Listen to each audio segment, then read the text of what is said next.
Halo sahabat Kismis. Kisah mistis tidak akan ada habisnya untuk selalu diungkap. Kapan dan di tempat manapun tidak menutup kemungkinan akan ada saja kejadian horor non-mistis. Seperti cerita mistis kali ini yang berasal dari sebuah pesantren yang terletak di daerah Jawa Barat. Pesantren yang identik penuh dengan nuansa keagamaan, ternyata terdapat juga kisah mistis yang menarik untuk diceritakan. Berikut ini kisah mistis di pesantren. Sebelum kita melanjutkan video ini, jangan lupa untuk klik tombol like, subscribe, dan aktifkan tombol lonceng notifikasinya agar kalian tidak ketinggalan cerita misteri dari channel Kismis. Kisah mistis di pesantren, dari ngaji sampai berguru ilmu hitam.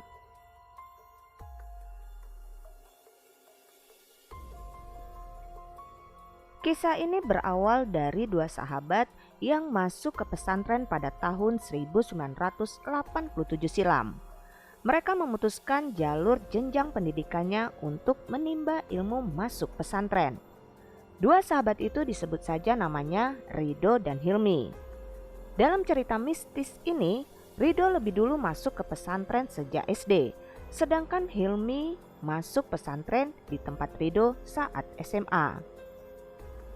Diketahui Hilmi masuk pesantren karena ia pindah sekolah dari SMA formal.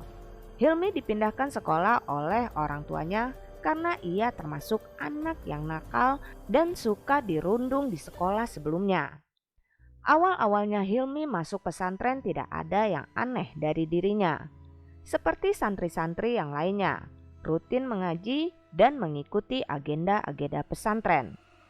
Namun ketika memasuki waktu sebulan Hilmi masuk pesantren, kejanggalan mulai terjadi pada dirinya. Kejanggalan pertama yaitu ketika ia dengan cepat bisa lancar mengaji dalam waktu singkat, padahal diketahui sebelumnya ia sama sekali buta terhadap pengajaran agama. Apalagi bisa mengaji, ia tidak tahu huruf hijaiyah sebelumnya. Kejanggalan yang kedua adalah ketika Hilmi jika makan tidak seperti biasanya, seperti santri-santri yang lain. Ia selalu makan tanpa lauk pauk. Hilmi hanya makan nasi putih semata. Jika ditanya, Hilmi selalu beralasan sedang tidak enak badan. Kejanggalan dari diri Hilmi selanjutnya adalah ia selalu keluar pesantren secara sembunyi-sembunyi saat tengah malam. Hal itu sempat diketahui Ridho yang sudah sadar dengan kejanggalan Hilmi sebelum-sebelumnya. Hilmi ternyata setiap malam pergi ke perguruan silat beraliran ilmu hitam dekat pesantrennya. Melihat keanehan yang terjadi dalam diri Hilmi, Ridho putuskan untuk melaporkan hal tersebut kepada Ustadz pemilik pesantren. Mendengar hal tersebut, Ustadz pemilik pesantren menugaskan Ridho secara khusus untuk membuntuti Hilmi jika ia pergi keluar malam. Suatu malam Hilmi pun keluar pesantren dibuntuti oleh Ridho. Hilmi didapati Ridho terlihat masuk ke dalam hutan dekat dengan perkampungan warga di lingkungan pesantren. Hilmi membawa kantung plastik hitam, mengendap-endap dengan hati-hati memasuki hutan. Ridho terus membuntuti Hilmi sambil mengambil jarak. Tiba-tiba Hilmi berhenti di tengah hutan dengan pohon yang lebat. Ia duduk bersila sambil mulutnya komat-kamit entah merapalkan apa, saksi Ridho. Tidak lama berselang, Ridho saksikan Hilmi didekati oleh makhluk yang aneh. Tubuhnya tinggi besar, bertelanjang dada, namun anehnya dan mengerikannya ketika melihat kepala makhluk itu. Entah itu sebangsa jin atau siluman. Kepala makhluk itu berkepala hewan babi walaupun berperawakan seperti manusia. Ukuran kepala makhluk itu tidak biasa. kepala dan mulutnya lebih besar dari badannya. Menjadi makin aneh ketika makhluk itu bertambah makin banyak dan bertelanjang bulat di hadapan Hilmi, dan mengajak sholat si Hilmi di tengah-tengah hutan dengan bertelanjang bulat secara berjamaah. Menyaksikan hal itu, Ridho kabur dan melaporkan kejadian yang ia saksikan kepada ustadz pemilik pesantren. Dan esok harinya sang ustadz secara khusus menangani Hilmi di pesantren. Ustadz secara pribadi menanyakan berbagai hal kepada Hilmi. Hilmi melakukan itu semua diakuinya sebagai upaya bentuk balas dendam. Hilmi ingin memiliki ilmu kebal terhadap senjata tajam dan jago dalam silat untuk bisa membalas dendam terhadap orang-orang yang telah merudungnya di sekolah Hilmi yang sebelumnya. Mengetahui niat jelek yang ada pada Hilmi, Ustadz pun meruqyah Hilmi. Sayangnya ruqyah Ustadz tidak berhasil.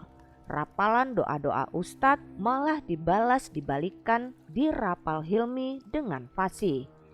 Tidak mempan dengan cara itu, Hilmi pun dikurung di suatu tempat untuk mencoba pengobatan alternatif lainnya. Karena terlihat kondisi Hilmi makin tidak karuan, seperti kesurupan. Setelah beberapa lama kondisinya tidak membaik, Hilmi seperti tidak bisa dilepaskan dari ilmu pengaruh hitam ini. Bahkan makin parah walaupun sudah dicoba alternatif pengobatan yang lainnya. Makin hari Hilmi semakin seperti orang gila. Ia tidak mau makan makanan yang dikasih. Ia hanya mau memakan kotorannya sendiri, bahkan sampai dipasung. Beberapa waktu lama berselang, Ridho mendapati kabar bahwa Hilmi meninggal dunia. Kabarnya orang tua Hilmi telah membawanya dari pesantren dan kondisinya terus memburuk dalam pasungan sampai Hilmi pun meninggal dunia.